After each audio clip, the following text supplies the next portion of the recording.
great teammate, and I'm just thankful to be able to spend some time with him. Has that changed anything about you? Us by surprise. That was not something that we saw coming when they called us. It happened very fast. It happened not too long ago. So still working through all roster type of things. I always have to be mindful of our players and our players' development. I want to make sure that I'm always doing what's best for our players and of course our team.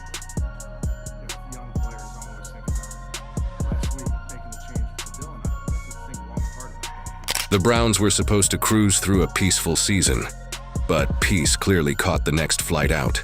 What's left is a full-on drama series featuring a coach drowning in secrets and Shedeur Sanders trapped right in the middle of it all. And just when you think the storm might settle, here comes Shannon Sharpe, ready to set the place ablaze. He didn't just react, he exploded. Whatever came out of that coach's mouth turned Shannon into part detective, part therapist, and full-time truth seeker. Ocho, what are we doing? It's already been reported that Bailey Zappi was taking a lot of the practice squad snaps. Kevin Stefanski is really enjoying this moment. Kevin Stefanski is making the Browns organization basically Jerry Springer. He's making a mockery of the situation and enjoying it. Just announce the goddamn quarterback. Who's quarterback number 2? Why are we playing these goddamn mind games? The report said Bailey Zappi was getting the practice squad. They signed him off somebody else's team and put him on their practice squad. He comes in, are taking reps that Shedeur should be getting. So with that being said, I understood the assignment. I'm not so sure Cleveland, no. If you're enjoying, please subscribe Shedeur Sanders to the channel. It helps more than you think. The moment Shannon Sharpe heard what the Browns coach supposedly did to Shedeur Sanders, it was like witnessing Mount Vesuvius erupt live on air. His voice hit octaves so high, even dogs and bewildered refs perked up. You could practically feel the studio freeze as he unleashed pure fury. The kind that only surfaces when someone crosses a sacred line. Like insulting his grandmother's Sunday cooking. I don't know, we just gotta get lucky. Because Jimmy Haslam doesn't know what the hell he's doing. Anybody that thinks he's a good owner is as clueless as he is. Just because he spends money doesn't make him a good owner. He's a horrible owner. And any smart person in football will tell you he's a horrible owner. He is a buffoon. There's no doubt about it. And it's a buffoon organization. So I don't know if you can salvage things without Kevin Stefanski, with the next guy.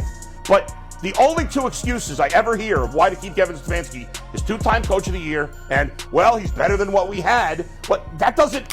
He wasn't just mad. He was spiritually offended. The kind of rage that doesn't shout, it vibrates. Every word he spoke landed like a right hook, each syllable sounding like it had just finished a full workout before hitting the mic. In Shannon's eyes, the Browns coach didn't just blow a call. He committed a full-on football crime. Because let's be real, when you mess with Shedeur Sanders, you're not just taking aim at a quarterback. You're going after a movement, a fan base that treats him like the heir to the throne, the chosen one carrying the swagger, skill, and storyline of football's future. They took you by surprise. You the head coach. You supposed to coach whoever on the team, and whoever put on the field, whoever is the best player at the position. Just because you don't like Shedeur, or you supposedly developing Shedeur, come on, bro. I'm just not quite there yet, Mary Kay. We're just not there yet. But we gotta play better. That goes on me. That's on me. That's on me. It's like, bro, you keep saying the same thing over and over and over. And Shannon knew it. He'd been biting his tongue for weeks, watching the Browns spiral into chaos like they were following a playbook scribbled in crayon. Every decision coming out of Cleveland looked less like strategy and more like a social experiment gone wrong. Shedeur gets benched the moment he catches fire, blamed when the defense falls apart, and treated like some wide-eyed rookie who just graduated from flag football. Meanwhile, the Browns coach struts around with that classic trust the process attitude. You know, the kind you see from people who accidentally delete the entire project folder, then call it strategic restructuring. Shannon finally had enough. You could hear it in his tone. Patience expired, filter gone, truth unlocked. Zappi is taking those reps, practice squad reps, Ocho. What's the likelihood? Now, I'm not saying it can't happen, but what's the likelihood? Hey, they I don't know made- what they're doing. I don't know. I'm not so sure. I'm not so sure Cleveland know what they're doing. Maybe they're waiting on Deshaun to come back. I don't know. It says he's been out there. He's been throwing, and I don't know, Ocho. But I just know. Look, they've made a mockery of this. We've talked about Cleveland more in the first 6 weeks of this year than we have at any point in time, and it's not all good. But I don't know what. I really don't know what to make of this. It's Shannon wasn't having it. The moment he heard that the coach might have been undercutting Shedeur behind the scenes, whispering nonsense to the staff, downplaying his leadership, it was over. The man practically transformed into an emotional linebacker. His chair didn't stand a chance. Papers flew. The mic shook. Someone in the control room probably texted HR just to prepare the damage report. But the beauty of it? Shannon didn't rant like a man losing control. He ranted like a man regaining his purpose. Every insult had weight. Every jab had rhythm. It was like poetry written by pure frustration. He said everything every frustrated player has ever wanted to say about politics in locker rooms. And the timing? Perfect. Because inside that Browns facility, chaos was already brewing. Word had leaked that players were divided. Some backed Shedeur, the cool, confident highlight machine quarterback, who somehow kept his composure while the walls were caving in. Others quietly took the coach's side, muttering about discipline and earning respect. But behind closed doors, everyone knew what was happening. Shedeur was being sabotaged by the very system that was supposed to protect him. And as Shannon's tirade echoed through every sports feed, you could almost imagine Shedeur sitting in the locker room, scrolling his phone, seeing clips of Shannon going nuclear, and just smirking like, finally someone said it. Because what the goal is not to be mediocre. The goal is to win a championship. And maybe that's impossible with this organization and this owner. Maybe it's never going to happen. But it doesn't mean you give up and accept mediocrity because of that. And the final, and I'll say this, I've been a little wishy-washy on Kevin Stefanski for the last year. And I blame Jason. And this is honestly a very big compliment to Jason. So that to me was crazy bad clock management. And that was the final straw. And I would fire him right now because I just don't see the point. And maybe I'll give him the rest of the season to somehow change my mind. The season's lost, but the one last thing I'll say, and I've rambled for a while, is that when we talk about lack of talent, I believe I picked the Browns to go 5-12 this year. Because what was going on in Cleveland wasn't just bad coaching. It was performance art. The kind where the head coach calls bizarre plays, pretends it's strategy, and then blames the weather when it all goes wrong. One week, Shedeur's praised as the future of the franchise. The next, he's blamed for a loss that started with a defensive meltdown. You couldn't script that kind of chaos, unless the goal was to make the Browns trend for all the wrong reasons. And the locker room. Oh, that place turned into an emotional battleground. You had veterans trying to play peacemakers, rookies quietly filming everything for future documentaries, and one assistant coach walking around with a face that screamed, "I didn't sign up for this." Shedeur, for his part, kept it classy, mostly. But behind that calm expression was a man doing mental calculus, wondering how many more team meetings he could survive before someone finally admitted the obvious. And while that circus played out in Ohio, social media lost its collective mind. Fans were tweeting like detectives, piecing together clips, freeze-framing sideline moments, whispering conspiracies like, you can literally see the coach ignore Shedeur's hand during the timeout. Sabotage confirmed. NFL Twitter turned into the FBI overnight, analyzing body language like it was a true crime documentary. By the time Shannon's clip hit the internet, it had gone full wildfire. Sports pages, meme accounts, even random relationship podcasts. Everyone had an opinion. Kevin Stefanski full of shit.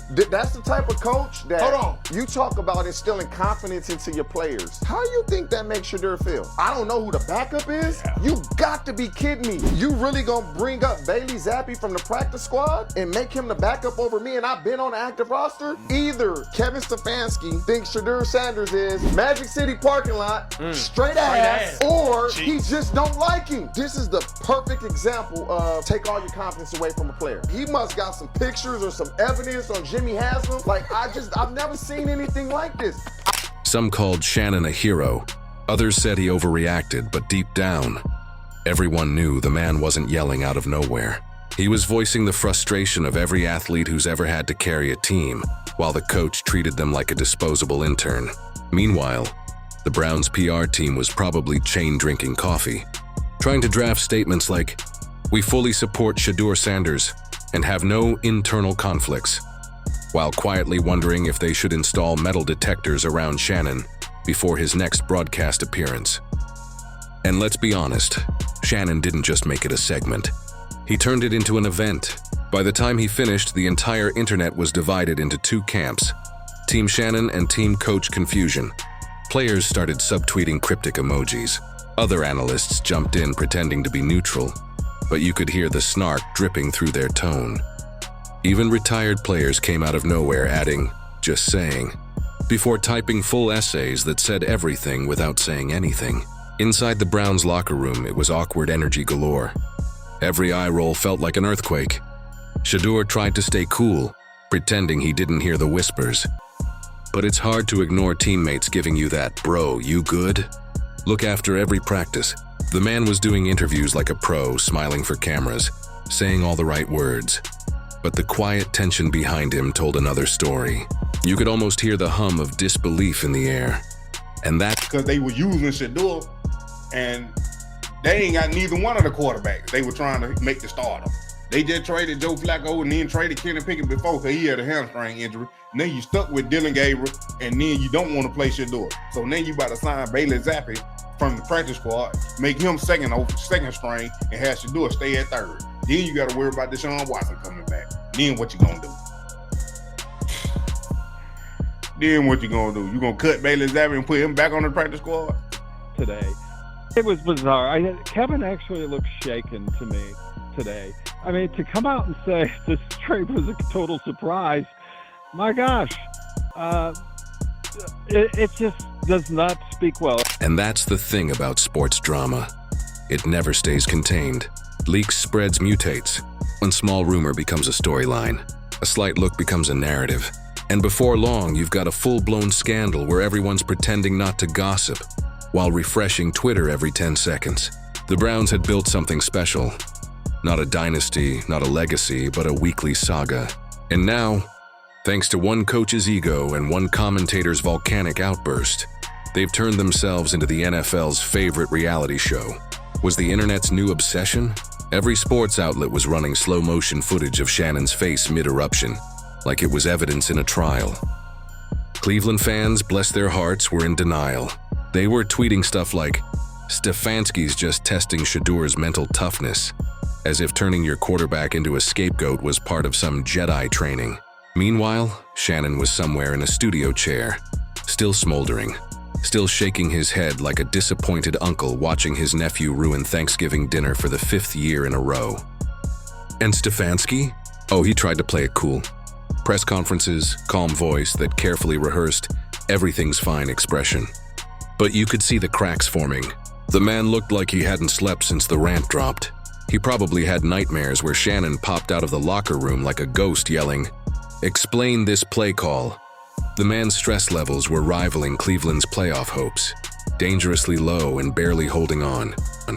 Shedeur Sanders should be the backup, period. Bailey Zappi, who Kevin Stefanski is currently trying to figure out if he's going to be the number 2. You've seen him play in Cleveland before. He started week 18 last year against the Baltimore Ravens. The Browns lost 35-10. Bailey Zappi had a touchdown and 2 picks. And y'all didn't choose to sign him. So the Chiefs signed him, and then the Chiefs cut him August 28th, and then y'all re-signed him. But you already knew what you felt about Bailey Zappi, because at the end of the season last year, you let him go. So clearly you didn't want him that bad. And now that it's time for Shedeur to get a turn, you're like, this Bailey Zappi dude, we got to see what we feel about him. You saw him. He was bad.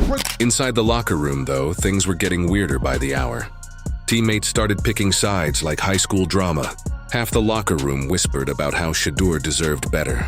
The other half stared at their shoes, pretending they didn't hear. There were reports that one practice almost turned into a shouting match after Stefanski called a team meeting to clear the air. Spoiler alert, it didn't clear a thing. It just made the tension thicker than a protein shake left out overnight. Shedeur handled it like a pro, of course, or at least tried to.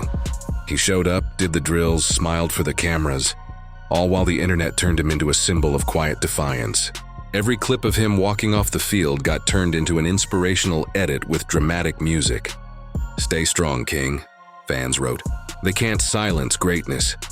Cleveland had officially become less of a football team and more of a telenovela with shoulder pads. But here's where it got truly chaotic. Shannon wasn't done, not even close. You could almost feel ESPN's executives sweating when they saw him prepping another segment. Sleeves rolled up, face glowing like a man who hadn't forgiven a single soul since yesterday. He didn't just go off again, and he doubled down. He started breaking down plays, calling out decisions, highlighting every suspicious coaching move like he was narrating a conspiracy documentary. At that point, Shannon Sharpe wasn't analyzing football anymore. He was conducting an exorcism. The man was possessed by the spirit of accountability. Kevin does not trust Shedeur Sanders yet. If he did, he would have named him the backup quarterback yesterday. Could he still name him a backup quarterback? Yes. Is there a possibility Zappy's the backup quarterback? Yes. Now, if that happens, what are the Browns doing with Shedeur Sanders on their roster? And by the way, I could also put it on you, Kev, and Tommy Reese. How do you not have this kid up to speed? It's been months. What are you doing with him? They don't think he's ready? Fine, get him ready. It's your job. And if you don't trust him, give it. Every word came with thunder. Viewers didn't even care about the stats. They were tuning in just to watch him spiritually body slam Stefanski in HD. And the fans? They were loving it. Twitter spaces popped up with titles like Free Shedeur Movement and Stefanski Needs Glasses. Memes were flying faster than actual footballs. Someone even edited a clip of Shannon and Stefanski into a fake boxing poster. Sharpe versus Stefanski, Revenge of the Receipts.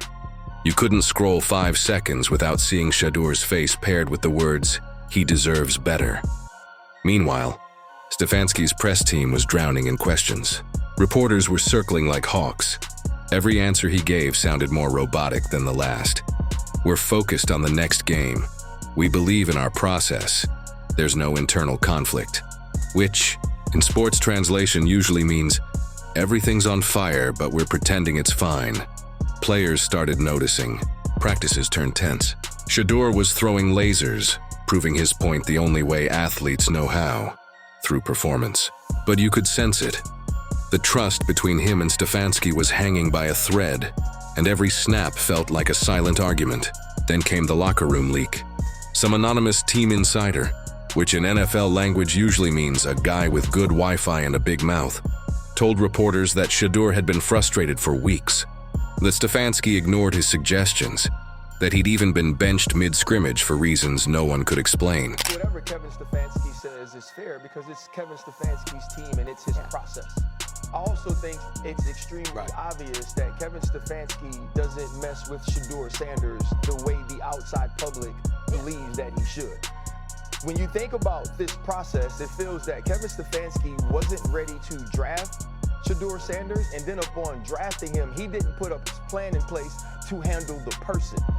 You have to understand with Shedeur Sanders is going to come more media attention, more scrutiny. He's going to be treated unlike anything else in that locker room or anything else we see in the league based on... Within minutes, the whole internet was screaming sabotage confirmed. By that evening, the Browns weren't just trending. They were being digitally roasted on every platform known to mankind. The conspiracy board had more strings than a violin section. And through it all, Shannon just sat there, smirking like a man who'd seen this movie before. But the real twist came when Shedeur decided to speak with his game. The next matchup, everyone expected him to crumble. Instead, he exploded. Every pass was a statement. Every touchdown was a reminder. He was out there playing like a man who just discovered betrayal. Adds 10% more velocity to your throws. Fans were losing it. Even opposing players were nodding like, yeah, this dude's on a mission. After that game, the silence in Cleveland was deafening. Stefanski tried to look proud on the sidelines, clapping like a man trying to claim partial credit. But nobody was buying it. The cameras caught everything. That awkward energy, that tension that says, I didn't see that coming, but now I gotta pretend I did.